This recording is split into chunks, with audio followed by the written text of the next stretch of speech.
Hi everybody, Paul Cameron here from SpeedUpMyJobSearch.com with a clip from our monthly jobs-driven networking group, which meets in Wheaton, Illinois every third Thursday. Let's take a look. And then we're going to go through some very effective online interviewing tactics and some online networking tactics to help you in this new environment that we're in.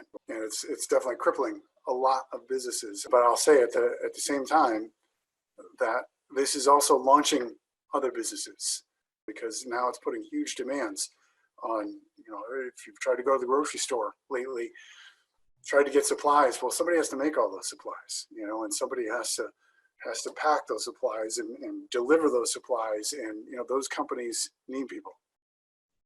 So, and looking at Glassdoor has posted that since this whole COVID-19, there have been 3 times the number of job openings posted because of what's going on right now. So we need to just kind of refocus our efforts, adjust our sails, not complain about the wind, but adjust our sails so that we can continue to move forward. What industries are thriving because of the virus? And I went through a number of different sites, and common number one is the medical profession, healthcare. So nurses and medical professionals, etc. But those companies need computer technologists, they need lawyers, they need accountants, they need customer service, project managers, they need all those different people, not just the nurses and doctors themselves. Well, it seems like that would be a primary need. The rest of that company also needs to be able to help those frontline players to be able to do their jobs by storing the data and tracking the data and using that information and tracking all of that. Also talks about logistics, drivers and delivery personnel, but again, those companies need computer techs and lawyers and project managers in customer service in lots of different areas. Amazon announced that they are going to need 100,000 full and part-time workers. Now, if they add 100,000, if they add 10,000 delivery personnel, well, that's 10,000 W-2 forms that need to get filled out. That's 10,000, I-9 forms. And all the stuff that comes with onboarding new personnel and all those manuals and all the somebody to take them through the onboarding orientation and explain how things work and how to fly the drones or whatever it is they're doing. That's a lot of people in a lot of different areas that they could use. Childcare is another thing. So a lot of people are in this same scenario that I'm in, where they've got young kids who now need to be at home. And when you've got elementary school age kids, you can't just leave them by themselves while you go off to work. But regardless, the electric bill is going to keep coming, whether I'm working or not, or whether my wife is working or not. So we have to find a way to get to work. And that's going to mean that somebody's got to watch the kids, which means tutors. There's a lot of people out there that or companies that put out homeschool programs and offer curriculum for homeschooling. Those companies, I imagine, would need considerable help. And all of those organizations that support childcare are going to need website designers and accountants and customer service and so on. The remote meeting webinar companies, I suspect that Zoom, which is the site that I'm using, and GoToMeeting and Microsoft Teams and Slack and all these different tools that are out there that allow for this video conferencing like we're doing now, they're going to need help because the demand is going to be huge. Any suggestions that you have on top of that we're missing that we can share with people? Paul, I think there will be a big demand for life coaches or career coaches because, with the uncertainty, social emotional intelligence is extremely important, as well as life coping skills. And now that a lot of people are unexpectedly out of job, even career coaching Mhm. a possibility. Very true.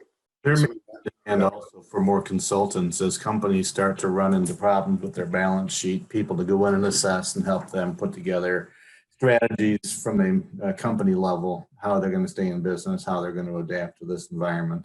And I'm just jotting these down. And all of these companies, as we name keep in mind, they're going to need a lot of different positions, not just, the coaches and teachers and everything. Any other ideas? Online learning is going to need to kind of step up, because I think even though we see that at the university level, there's now teachers even at the grade school and high school levels are having to figure out, oh, how do we do this? They just got asked, okay, we do e-learning at home. But unfortunately, I was talking to someone last week who is in a district where 30% of their kids don't have access to Wi-Fi at home. So how do you do that? So there's got to be I think this is a learning process, and I think we learn from our challenges, and this is one of those challenges where people are going to have to say, wow, we weren't prepared for this, and we need to be prepared for this for the future.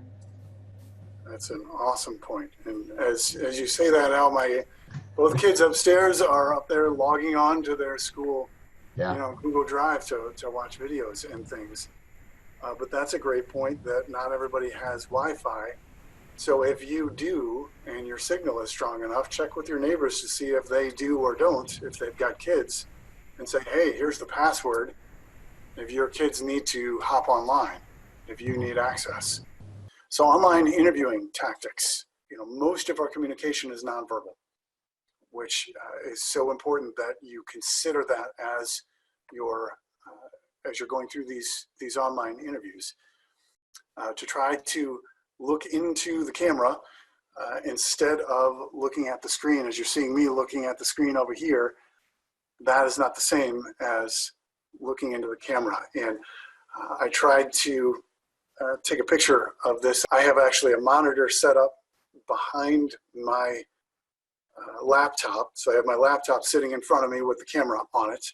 And then I have a monitor behind that. So I'm looking at the camera, but I can still see the PowerPoint up behind me, if that makes sense. And if I'm doing like a video interview with someone for my YouTube channel, a lot of times I will try to set a camera on something. If I've got a candle or something nearby, I'll set I'll try to set the camera on this and set the camera where their eyes are on the screen, so that I'm looking at that I'm looking at their eyes instead of down at the screen trying to read what I'm doing here, because it gives a very different impression. And then this is something a lot of people don't really think about, is to try to keep your hands in view whenever possible. You'll see me gesture from time to time, and that's very purposeful so that you can see my open hand. And this just gets back to basic nonverbal communication 101 from the oldest of times, to show somebody or display a friend signal is done with an open hand, whether it's a wave or a salute or a handshake. It's all the display that I have an open hand. And that is easier to trust someone when you can see that they have open hands versus someone whose hands are hidden the entire conversation. They are, it just psychologically, it's harder for you to naturally trust that person. So whenever you can, you try to wave your hands through the screen. No mullet suits. What I would call a mullet suit, I don't know if that's actually a real thing, but where you've got the suit up top, the party in the front, or the business in the front, party in the back, like the mullets they used to call them, where you got the business on top and then you stand up and you're wearing shorts underneath. And make sure you proofread it and have someone else proofread it. One thing that I do for proofreading, I have a tendency of forgetting a word here or there. As my assistant used to say, that Paul would sometimes accidentally, the verb, missing word there being forget. But a lot of these programs have read it to me. It's where you can listen to it being said to you. If you have Microsoft Word, go into review and click here, those words missing, or it will pronounce something completely wrong if it's misspelled. I've got Jim right here. You notice I got a big picture and his name that is there.